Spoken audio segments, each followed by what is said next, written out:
សកម្មភាពបងប្អូនយើងដែលរើសរតនៈវត្ថុរត់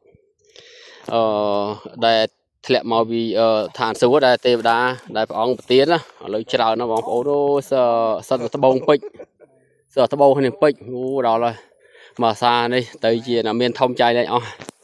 ច្រើនណាស់មើលច្រើនណាស់បងអើយបងប្អូនអើយណែអាហ្នឹងយើងត្រាំស្រាណាយើងប្រើជាកលៀនភេទជាអសុតជាបារោគបាទច្រើនណាស់នេះសើចមិនបានបនណាល្អធម្មជាតិ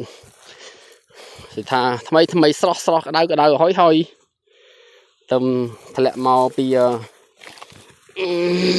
រុក្ខាដើមឈើអូច្រើនណាស់បងប្អូនណាមើលណាបានអូដល់ពេញមកថ្នាក់